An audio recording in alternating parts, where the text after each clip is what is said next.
Hey there, I'm Daisy Whitney reporting for Beat TV at NAB, the National Association of Broadcasters Conference.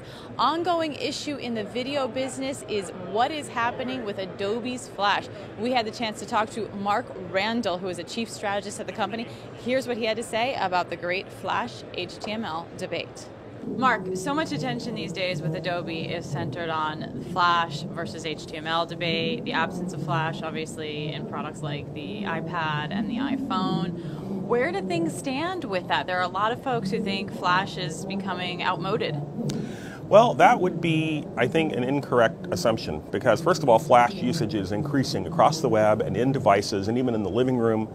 And so we're seeing all sorts of adoption. It's increasing. It's almost everywhere now. It's going to be actually everywhere tomorrow. And so we're seeing a big uptake in what's happening in the Flash world. But I'll take your question in a few parts.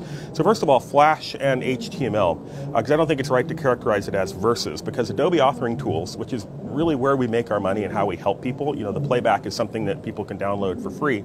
So in the authoring tools, we've always supported HTML and been a huge supporter of HTML5, etc. going forward. And we're on the HTML5 committee that's drafting the standard. And as that standard is created, we're going to be fully supporting it as we go forward. So it's not Flash versus HTML. It's always been HTML plus Flash. And we're going to continue to do that with our tools and have the #1 best support for HTML, and that includes HTML5 inside our authoring tools.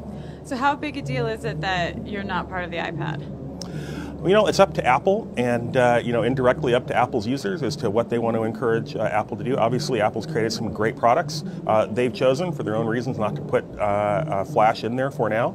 And, you know, we've encouraged them to when they're ready and they want to put Flash in there, we're certainly ready to work with them. And, we have a good relationship working with Apple on the desktop platform, and we're ready to carry that forward on the mobile devices when they are. Mark, you said that you have some, that you're always adding new customers for Flash. Any that you can name that have added capability recently? Well, announced here at NAB, ESPN has actually added to their online presence now is being driven in Flash. And so it was a major re-architecting of what they did. They did an incredible job. People should go to ESPN3.com and check it out. It's actually pretty amazing what they've been able to do using the capabilities of the Flash platform.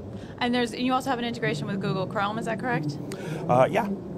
In fact, across a bunch of different forefronts, the Google browser and the Android operating system, you're going to see a Flash happening, I think, in a lot of these mobile platforms that are out there.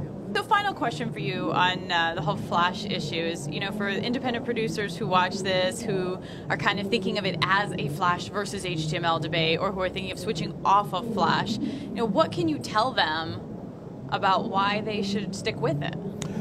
Well, for producers that are trying to evaluate which technologies to use, what I encourage them to do is, regardless of where the technology comes from or who it's made by, is to use the technology that gets the job done for your viewer and gets the job done for you economically and makes the best revenue stream for you. Because it's really about a business and your creative options and forwarding your business. And so it's about selecting, I think, the right technology. And it's not really a lot of times Flash versus other technologies. It's use Flash where Flash does what you need it to do. And there are a lot of cases where Flash does things that nothing else can do. And those are the times when you certainly should use it if it meets your creative needs. Thank you so much, Mark.